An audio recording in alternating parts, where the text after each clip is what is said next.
In today's episode, Magdalena asks, how have decision-making processes changed as we look at marketing in 2021? What's your data-driven perspective? It's that time of year where we're doing 2021 planning and trying to do our forecasting and stuff. And as we plan for the year ahead, we have to look at a bunch of different things in order to make any kind of decision. And I'll tell you up front, it's going to be harder than ever this year to do any really effective forecasting, no matter what business you're in, because of the macro environment.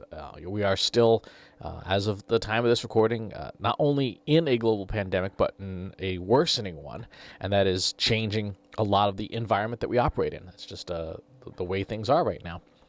And so for the year ahead, we're going to really need to look at three different classes of data.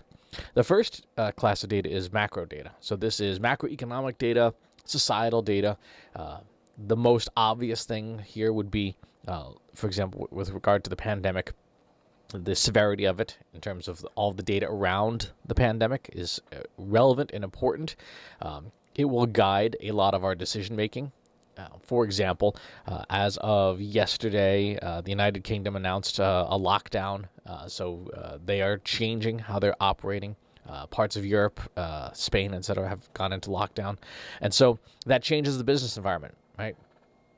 Depending on the phase you are in your region's reopening, will dictate what kinds of business you can and can't do.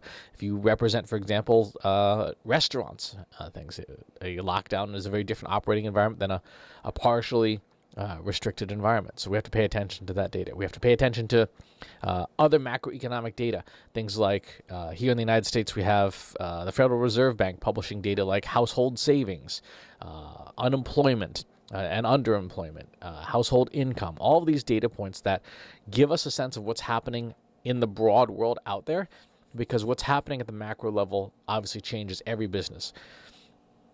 In the beginning of the pandemic, it was very much B2C data that was heavily impacted, but now, 8-9 months in, we're looking at the ripple effects of those challenges on the B2B supply chain. So every business, without exception, is being impacted in some way. The second thing we have to look at is audience behavioral data, and this helps us clue into what's going on with our target population. This is stuff like social media data. How interactive is our audience? How engaged is our audience? Not with us specifically, but just in general. If you have already put together like a focus group of your ideal prospects and you're monitoring them on Twitter as a Twitter list, you should be looking at that activity level. What are they talking about? What are the topics that are top of mind?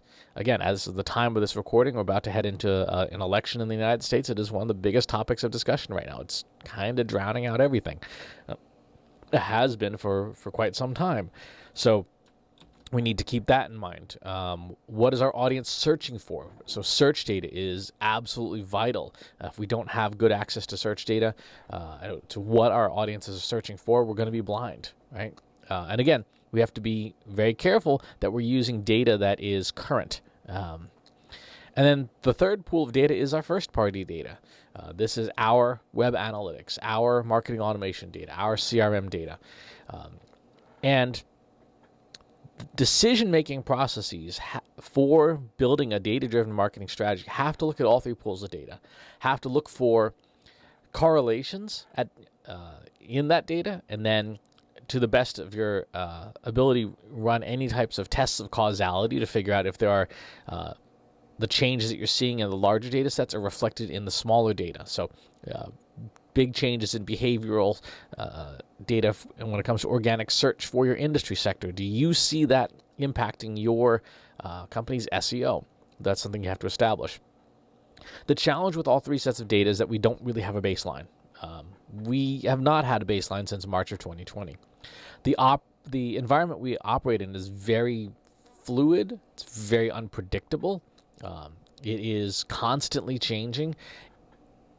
And it's constantly changing in ways that impact our businesses. There's always been, a plethora of data. There's always been a bunch of things happening in the world, but never to this extent in modern times, in modern data-driven marketing times, have we had this much disruption all at once. And so we have to do two things. One, when it comes to 21 planning, do not rely on data earlier than the pandemic start. Right? If you are looking at trying to forecast based on the last few years of data, it's going to be really risky to do that. At least not without a lot of data science and statistical work to denoise some stuff and try and accommodate for changes. It's going to be very difficult to use pre-pandemic data because fundamentally, the world itself, the underlying structure has changed. Right? There's things that we don't do anymore. Even like if you were a lipstick company, guess what? You got people wearing masks. Not as many as I would like personally, but and that probably has impacted your sales, right? So we cannot rely on data earlier than the pandemic. That world is gone, and it's not coming back. Even after the pandemic ends, even after we have vaccines distributed and it's reasonably safe to be out and about again, some things are not going to change. Companies have discovered that having at least some part of their workforce work from home is a cost savings. So telework got a big shot in the arm. Conferences and events are not going to be the same for a while. A lot of businesses have closed. A lot of businesses have opened. And so the world itself that used to be prior to March of 2020 isn't coming back. So we have to acknowledge that. And we have to acknowledge that in our forecasting. The second thing we need to be doing is, from a data-driven perspective on 2021, you've got to have really good near real-time data. And be doing near real-time analysis. You've got to be looking at your analytics way more frequently than you have been. If your company culture has been the sort that runs quarterly reports, that is much too slow, much too slow.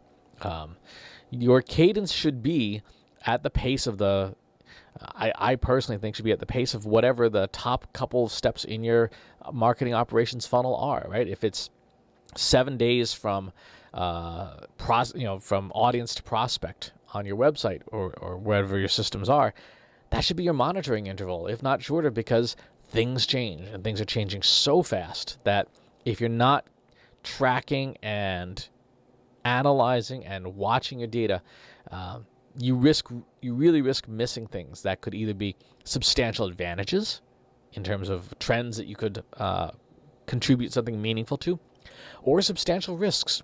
The ground changes under you, and by the time your salespeople pick up the phone and say, "Hey, marketing, the number of leads has really dropped off," it might be too late to make a change, right? It might be too late to pivot. So you've got to be looking at your data at fast intervals. Use the tools that you have available to you. Use, Google Analytics. Use social media data. Use search data to see how your audience is changing. Maybe even think about putting together like a near real-time dashboard, a daily dashboard, and just looking for those odd little drop-offs and things that tell you, hey, something's up, something's not right. So that's sort of my perspective on how our decision-making has to change for data-driven marketing as we go into 2021. Look at those three sets of data. Don't rely on data before the pandemic, and really look at increasing the cadence, the frequency at which you analyze your data. If you got follow-up questions, leave them in the comments box below. Subscribe to the YouTube channel and the newsletter. We'll talk to you soon. Take care. Want help solving your company's data, analytics, and digital marketing problems? Visit trustinsights.ai today and let us know how we can help you.